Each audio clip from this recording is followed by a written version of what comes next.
तो मैं कहता हूं भैया, अगर मेरी डेट खाली है और आप में श्रद्धा है तो मैं क्या, मेरे पिताजी भी आपके घर आने को तैयार है। मां का नाम ही ऐसा है, कौन मना कर सकता है महाराज। तो शाहगंज के इनका पूरा नाम है, इनकी कथा YouTube पे पढ़ चुकी है महाराज। और जानते हैं मेरी जहां जहां कथा होती है, एक तो लाइव चल रही है जैसे फेसबुक पर, फेसबुक पेज पर, इंस्टाग्राम पर, टेलीग्राम पर, सारे सोशल मीडिया इसमें एक्टिवेट हैं। और ये सारी कथा यहाँ के पूरे भक्त, यहाँ का स्थान पूरी दुनिया देख रही है महाराज। तालियों से स्वागत कीजिए। 117 देश देख रहा है आपको, और आप भी देख सकते हैं। आप मोबाइल उठाइए, फेसबुक पे जाइए, अगर फेसबुक चलाते हैं आप, बड़ी वाली फोन आपके पास है और होगी महाराज, आज तो हर घर में फोन है, तो उसमें फेसबुक पे जाकर सत्या जी महाराज सर्च पर बच्चों से कहती है खोज निकालेंगे। मेरी तस्वीर पहचान करके उस फेसबुक पर एक फ्रेंड रिक्वेस्ट मुझको भेज दीजिए। मेरे जो लोग हैं उसको स्वीकार जैसे ही कर लेंगे, आपके ऊपर यहाँ की कथा पूरी धड़ाधड़ आप देख सकते हैं, जितना चाहे उतना देखिए। यहाँ की ही कथा नहीं, इसके पहले की हुई कथाएं भी इसमें पड़ी हुई हैं।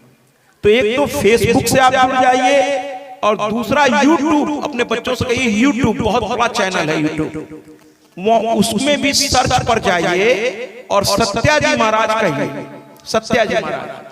और जैसे ही सत्या जी महाराज सर्च पे डालेंगे तो मेरी सबसे ऊपर आपको दिखने लगेगी कथा, क्योंकि माँ की कृपा से लोग बहुत देख रहे हैं बड़ी संख्या में। और यूट्यूब की आदत होती है जिसको लोग बहुत संख्या में देखते हैं उसको सबसे पहले वो दिखाता है।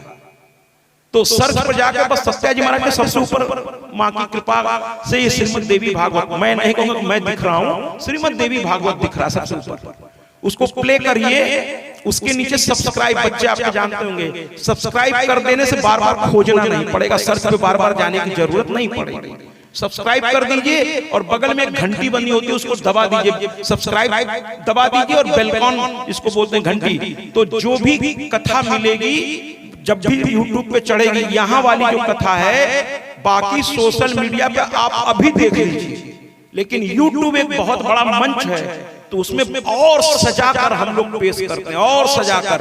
तो इस कथा के संपूर्ण होने के बाद प्रयागराज में मैं करीब 10-12 दिन रहूंगा, उसके बाद मुझे कुछ और जगहों पर, लेकिन कथा मेरी 22 मार्च से गुजरात में है।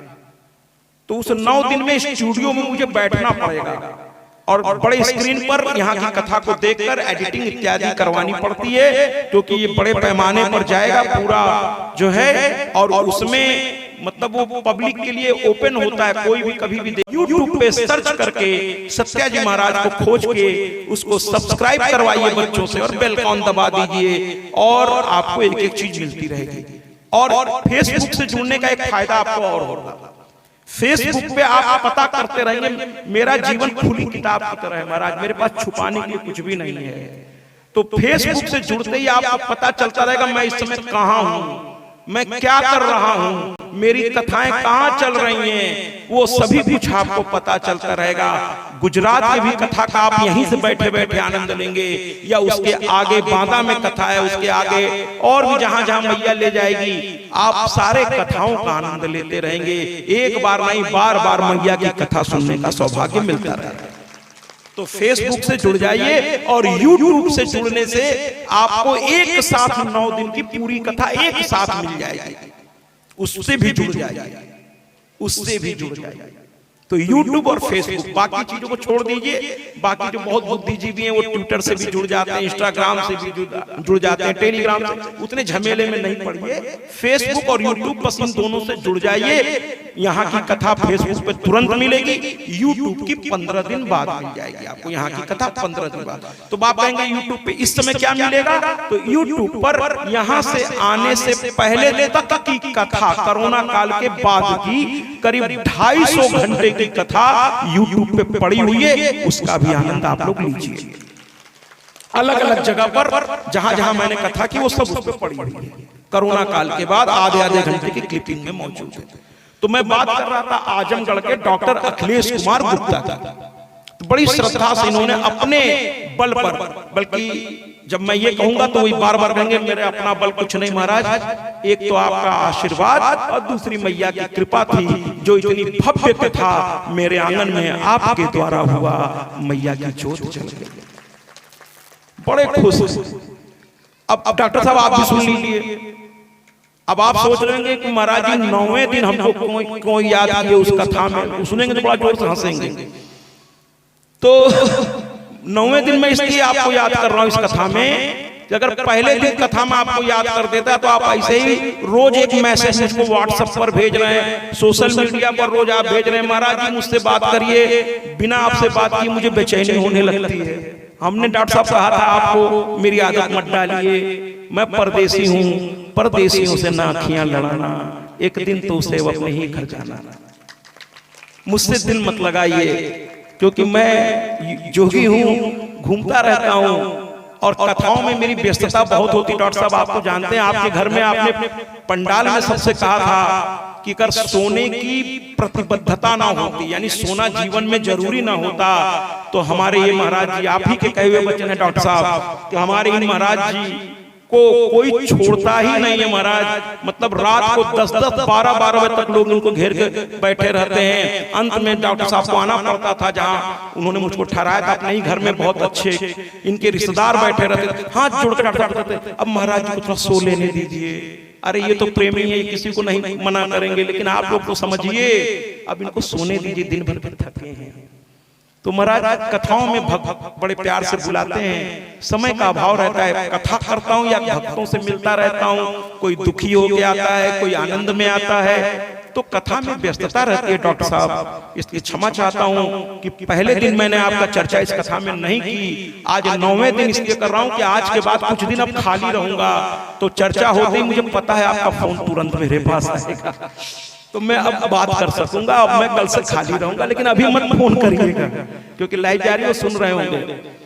मैं प्रयागराज पहुंचूंगा, मैं खुद डॉक्टर साहब बहुत प्रेमी, एक दिन तो यहां तक लिख दिए सोशल मीडिया पर कि अगर आज आप मुझसे बात नहीं करेंगे तो मैं रोने लगूंगा, बच्चों की तरह कहने लगते थे। तो उनके प्यार को धन्यवाद। लेकिन गुरु जी के फोन पे फोन कर दिए, पोस्टर में से गुरु जी का नंबर ले लिए, फोन कर दिया, कहे महाराज जी से हमारी बात करा दीजिए। अब गुरुजी मंच पे आ रहे हैं, आपसे कोई बात करना चाहता है, हमने कहा हम मंच पे मैं किसी से बात ही नहीं करता, कौन है? तो जैसे मैंने पूछा, कहा मैं डॉक्टर साहब, हमको थोड़ा सा गुस्सा लगा, हमने कहा डॉक्टर साहब मंच पे बैठा हूँ, आप जानते हैं मंच पे मैं फोन नहीं उठाता। तो कहने लगे नहीं कुछ नहीं, बस थोड़ा मैया के चेहरे पे फूल दिख रहा था, मैंने कहा थोड़ा हटा दीजिए, लेकिन मैं जानता हूँ डॉक्टर साहब सिर्फ मेरी आवाज सुनने के लिए भेजे, ये उनका प्यार है, ये उनका प्यार है। डॉक्टर साहब क्या मैं गया था जी, तो डॉक्टर साहब क्या मैं गया था, इनकी धर्मपत्नी है और डॉक्टर साहब उनको बहुत प्यार करते हैं, हर पति अपने पत्नी को प्यार बहुत करता है, और डॉक्टर साहब की पत्नी बड़ी सज्जन है। जब तक मैं रहा है ना, थोड़ा शरीर की भारी है और मुझे ऊपर के तल्ले पे ठहराया गया था, तो ऊपर आने में हाँफने लगती थी, लेकिन दिन भर में कई बार आती थी मेरा हाल चाल लेने, है ना। और वहाँ आजमगढ़ की एक अलग भाषा है, तो मेरे लिए जब सब कुछ सजा लेती थी, नाश्ते का सामान, तो अपनी पति को आवाज देती थी, वो सुन के भी हंस रही होंगी, कहती थी हे लखा, देखा कौनो कमी तो नहीं बा, हे लखला। तो डॉक्टर साहब हमसे कहने लगे कि महाराज जी आपके लिए कुछ भी सामान पहले सजाएगी, फिर हमसे कहती हे लखा, तो महाराज जी इनका नाम ही मैंने रख दिया है हे लखा, हे लखा। प्रिंसिपल है डॉक्टर अखिलेश कुमार गुप्ता। तो आपका परिवार बहुत अच्छा है डॉक्टर साहब, आपकी धर्मपत्नी भी बहुत अच्छी हैं।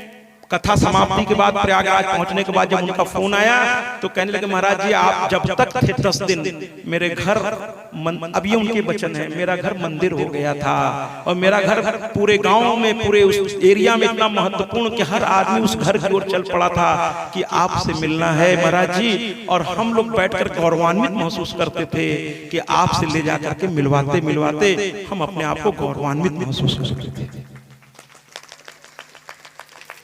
और कहने लगी महाराज जी सपने सरीखा वो 10 दिन बीत गया, मेहनत तो बहुत पड़ी, क्योंकि थोड़ा भारी शरीर की हैं, तो कहते हैं मेहनत तो बहुत पड़ी, लेकिन वो 10 दिन मेरे जीवन का सबसे बेहतरीन दिन था, और ईश्वर करे ये दिन मेरे जीवन में बार बार आए। ऐसा उनकी इस कथा को सुनने के लिए उनकी एक बुआ है जो कलकत्ता में रहती हैं, और वो सोशल मीडिया पर मेरी कथाएं सुनती थी। तो उनके बच्चे भी और भी लोग, तो उन्होंने इनसे पूछा, या और भी रिश्तेदार थे, कहे अच्छा सत्या जी जो दिखते हैं मोबाइल, तो एक रिश्तेदार थे, बुआ जी तो नहीं, एक और रिश्तेदार था, कहे अच्छा उनको बुलायो क्या? तो डॉक्टर साहब का विश्वास नहीं हो रहा है क्या? हमने बुलाया है, उन्हीं को बुलाया है। तो कहे अरे अभी तक तो हम लोग चैनल्स पे देखे हैं, अब सामने से देखने का सौभाग्य मिलेगा, वो भी टिकट कटा के वहां से चल पड़े इनके घर की ओर, और बड़ी दूर दूर से रिश्तेदार आए इनके यहाँ। और बुआ जी जो कलकत्ता से आई थी, वो तो पहले शायद इतना जानती थी कि नहीं जानती थी, लेकिन जिस दिन से वो आई, वो अपनी बहू अपने बच्चों के साथ, अंत में डॉक्टर साहब और उनके बीच थोड़ा प्रेम भरा नोक झोंक होता था। वो डॉक्टर साहब जबकि बहुत उम्र दराज व्यक्ति हैं, प्रिंसिपल पद पर हैं, तो उम्र दराज होंगे ही, उनके बच्चे बड़े हो चुके हैं, लेकिन अपनी बुआ से बच्चों की तरह कहते थे। अब उन्हीं की स्टाइल में थोड़ा कहूंगा, हे फूफा, हे बुआ, तनी तू हटा तो हम महाराज जी से बात कर ली। तो डॉक्टर साहब आपको बहुत मेरा प्यार, आप लोग बहुत अच्छे हैं, आपने जो स्नेह दिया, जो सम्मान दिया, उसका मैं कृतज्ञ हूँ। आप जब तक मैं रहा, आपने किसी चीज की कमी नहीं होने दी महाराज, इसके लिए मैं आपको और आपके पूरे परिवार को प्रणाम करता हूँ। और जब आप ये देखेंगे तो निसंदेह आप फोन करना चाहेंगे, लेकिन महाराज अभी मत करिएगा, 2-3 दिन बाद मैं खुद आपको फोन करूंगा। जय माता। डॉक्टर साहब चूंकि लाइव जा रही है, उन तक ये बात पहुंच रही है। अच्छा हाँ, ये बच्चे ने याद दिला दिया, अगर इस बात को कहे बिना मैं आगे बढ़ जाता तो एक परिवार बहुत बुरी तरह से दुखी हो जाता। और वो परिवार था डॉक्टर साहब की मतलब सरहज कहते हैं, सरहज, तो उनके साले 3 थे, यानी कि उनकी पत्नी के 3 भाई थे। तो उनकी पत्नी के 3 भाई, लड़कों के मामा, और उनकी पत्नियां यानी लड़कों की मामी। तो चाहे वो बड़ी हो और चाहे मझली हो, छोटी तो थी ही खैर। तो ये दोनों लोग रहते थे सागंज में, और डॉक्टर साहब का घर जहां कथा हो रही थी वो मिल्कीपुर में था। तो ये दोनों लोग बारी बारी से आए। बड़ी वाली जो मामी थी, क्योंकि वो भी देख रहे होंगे, वाह महाराज जी भूल गए हमको। तो बड़ी वाली जो मामी थी वो दिन भर थकी रहती थी, लेकिन मेरा नाश्ता या तो डॉक्टर साहब की पत्नी या ये बड़ी वाली मामी या मझली वाली मामी बनाती थी, और बड़ा उसको प्यार से ढक कर ले आती थी। तो एक दिन मैंने पूछा ढक के क्यों लाती हैं? कहीं महाराज जी आप तक खाना शुद्धता से पहुंचना चाहिए और किसी की नजर न लग जाए, इसलिए इसको ढक के ले। प्रेम है ये, प्रेम है उनका। तो ऐसे ऐसे प्रेम, जैसे आज एक मैया यहाँ मिली, कहने लगी ये भिलनी का है, अपने हाथ से बना है, इसको आप जरूर खा लीजिएगा। हमने कहा खा लेंगे मैया, खा लेंगे। और जहां जहां मैं गया यहाँ भी बड़ा प्यार मिला, और आज तो जो मिला है वो जीवन में भूल ही नहीं पाऊंगा, वो मैं भी बाद में बताऊंगा।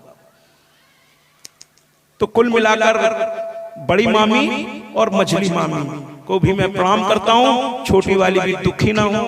अगली बार जब डॉक्टर साहब के यहाँ जाऊंगा तो उम्मीद है छोटी मामी भी मेरे और नजदीक आएंगे। डॉक्टर साहब शायद हंसते हंसते कहीं कुर्सी से नीचे न गिर रहे हो।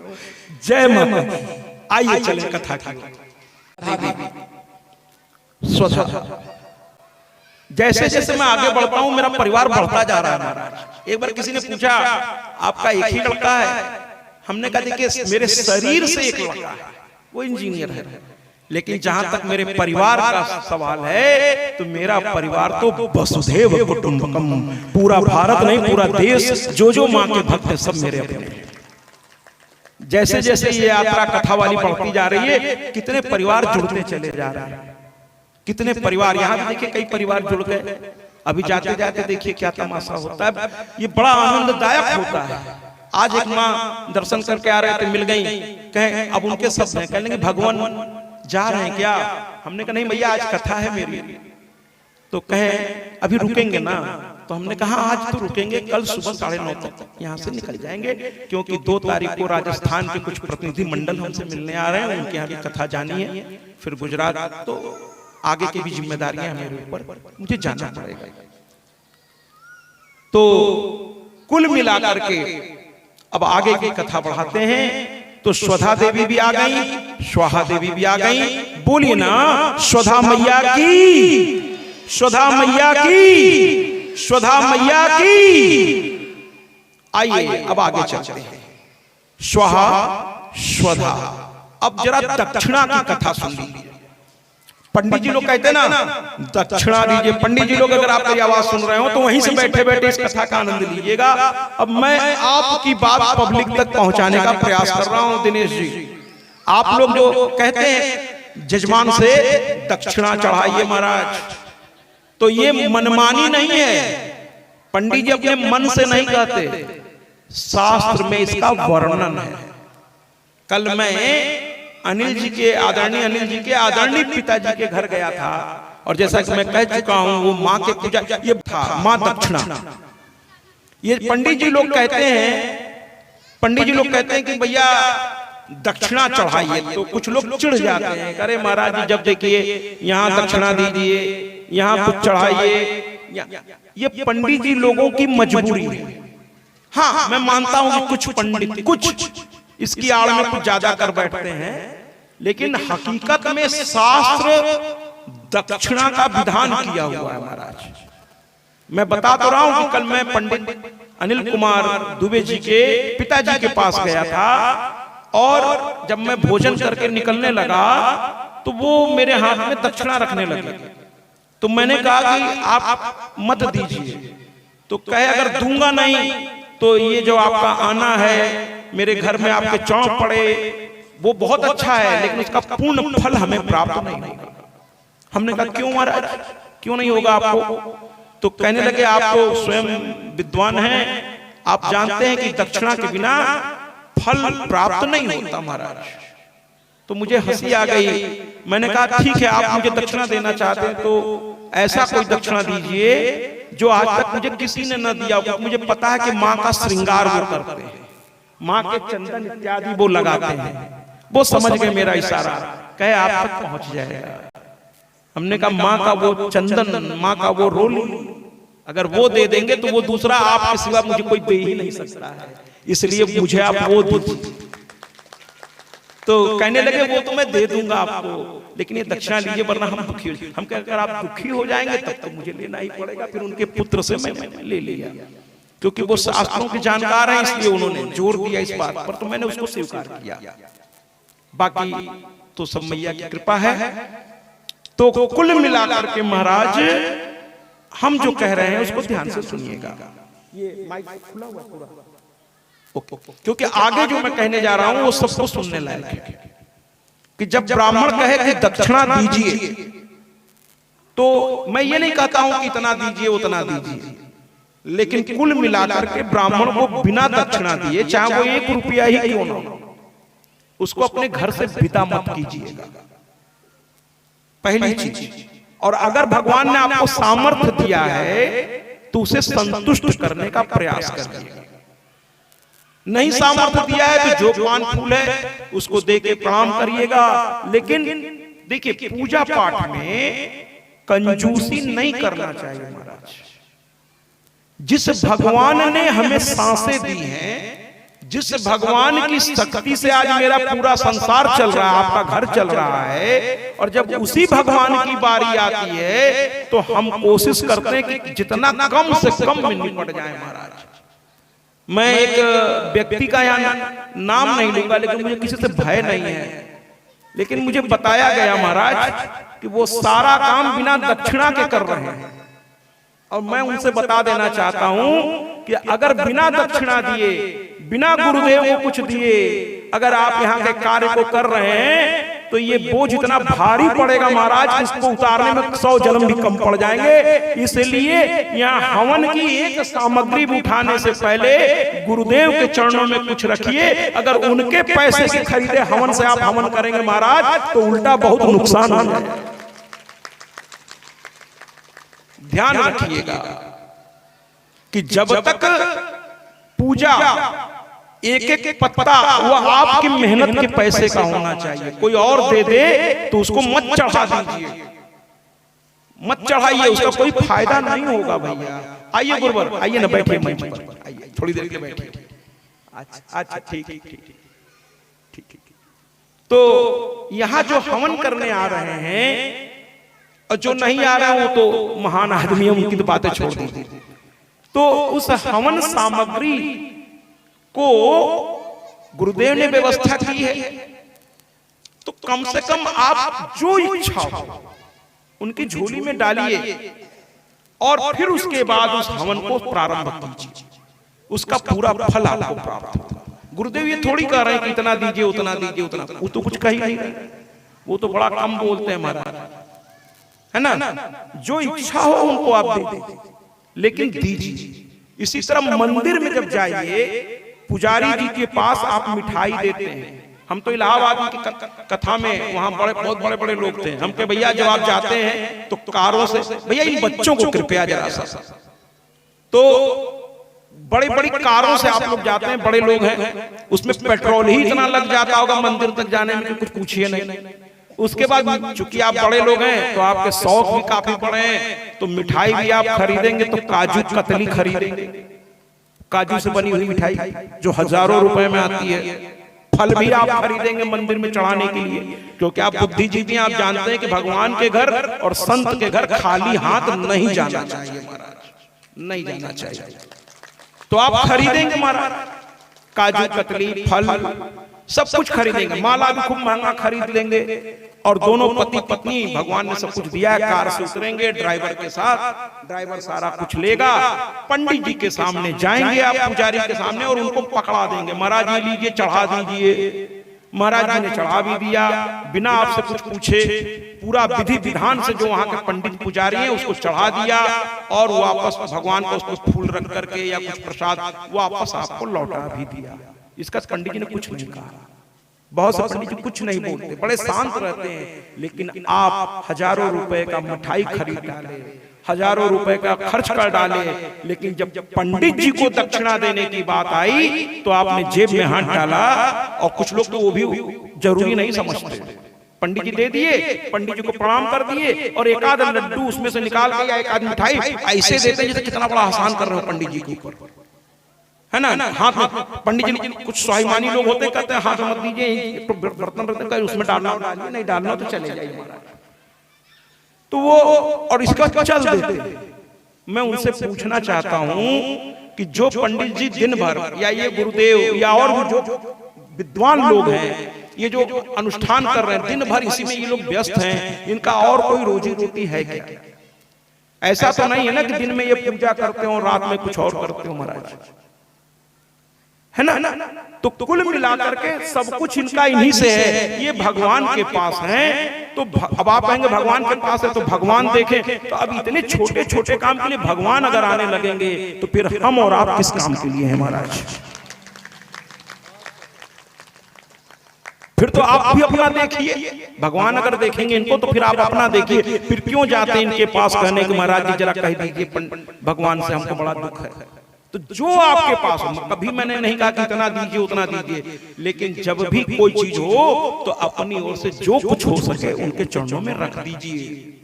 और पुजारी बाबा को जब प्रसाद दीजिए, आप लोगों से भी कह रहा हूं, चाहे 10 रुपए की मिठाई खरीदिए या 1 रुपए का फूल खरीदिए, जो आपका सामर्थ्य हो उसमें कुछ और द्रव्य यानी पैसा रख करके पुजारी बाबा को दे दीजिए कि वो बाकी चढ़ा दें, और वो पैसा जो उसमें आपने रखा वो दक्षिणा रूप में उसको रख लें या अपने दान पेटी में डाल दें।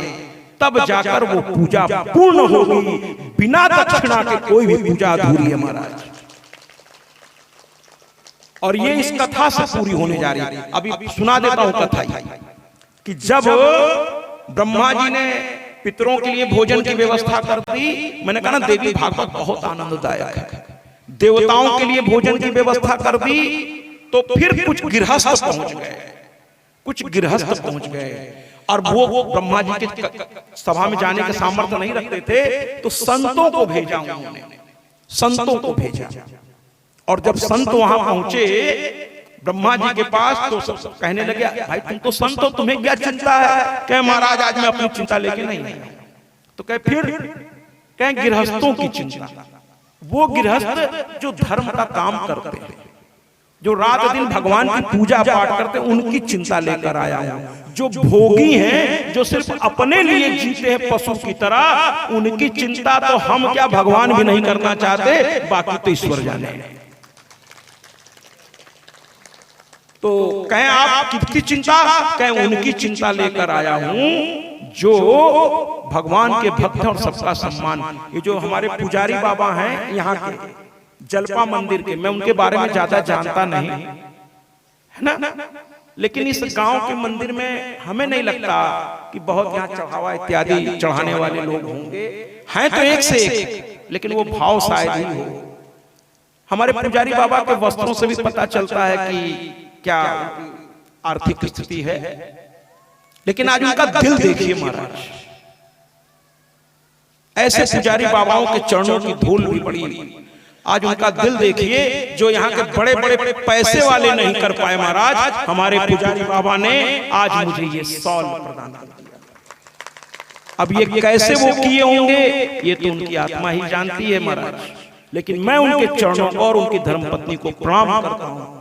यहाँ के बड़े बड़े लोग जो नहीं कर पा रहे, इस मंच पर आकर के उन्होंने मेरा सम्मान किया। और मैं मिल्कीपुर की बात पुनः उठाऊंगा कि वहां सभी बड़े धार्मिक, चूंकि व्यापारी वर्ग बड़े धार्मिक होते तभी उनकी क्या लक्ष्मी रहती है महाराज, तो वहां अधिकतर व्यापारी थे। और कथा के अंतिम दिन सम्मान करने की ऐसी झड़ी लग गई, बल्कि अंतिम दिन क्यों कहे, तीसरे दिन के जैसे जैसे मेरी कथा लोग समझ पाए, माँ की कृपा से मुझ में उनको जो भी दिखा हो, उस दिन से जो सम्मान करने का तांता लगा महाराज, तो वहां से चलते समय मैंने बहुत कुछ बांट दिया। उसके बावजूद मुझे वहां पर 2 अलग से अटैची मंगवानी पड़ी उन सामानों को अपने घर घर ला।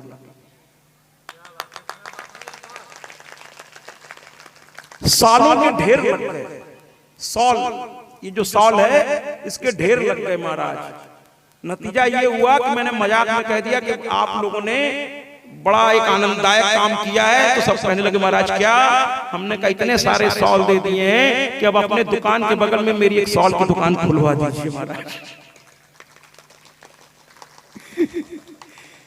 क्या क्या कर रहे हैं, क्या कर रहे हैं, तो भक्तों का प्यार है।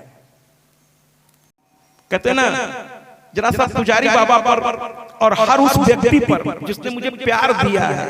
यहाँ के बहुत से लोग, मैं बता रहा हूँ जहां मैं ठहरा हूं उसके ठीक सामने कन्हैया जी हैं, रात दिन मुझे बहुत प्यार देते हैं। और आज उन्होंने मेरे साथ जो अनुभव किया है महाराज, बड़े नसीब से नसीब होता है। और कन्हैया जी, ये पुजारी बाबा, हमारे पंडित अनिल कुमार दुबे जी, हमारे लखन जी और दिनेश जी, और जितने भी मातृभक्त जिनके घर में अभी तक गया हूं भोजन के लिए, और ये मैया जो अभी ला कर रखी है, इन सब के लिए एक 4 लाइन गोरों की निकाल, एक 4 लाइन इनके लिए, इनके भाव को प्रणाम करते हुए ये 4 लाइन का गीत हर उस भक्त के लिए जो एक दूसरे को प्यार और सम्मान देते हैं, उन भक्तों के लिए 4 लाइन तालियों से स्वागत करिए महाराज। की न कालों की दुनिया है दिल वालों की, हाँ गोरों की न कालों की दुनिया है दिल वालों की। हंस के जिए हंस के मरे हम जैसे दिल वालों की, ओ गोरों की न कालों की दुनिया है दिल वालों की। अमीर घर में बैठे हुए है ना, अमीरी गरीबी नहीं होता, जो दिल से अमीर होते हैं वो हमारे इन पुजारी बाबा या पंडित अनिल कुमार दुबे या लखन जी या हर वो व्यक्ति जो मुझे बहुत प्यार यहाँ दे रहा है, मैं इन सब के चरणों में प्रणाम करता हूँ कि अमीरी गरीबी नहीं, दुनिया है दिल वालों की, दुनिया है दिल वालों की। जिनके जिनके मैं घर गया, जिन्होंने मुझे बहुत प्यार दिया, बड़े प्यार से भोजन कराया। एक मैया ने तो इतना प्यार सब्जी में डाल दिया कि मैं सी कर रहा था। अरे मैया इतनी, और मैया हंस रही हैं, साथ उनकी बिटिया भी हंस रही, लेकिन मैं उनकी ओर देखूंगा नहीं वरना सब लोग देखने लगेंगे। इतना प्यार दिया कि मिर्चा ही डाला कि मैं खा के परेशान।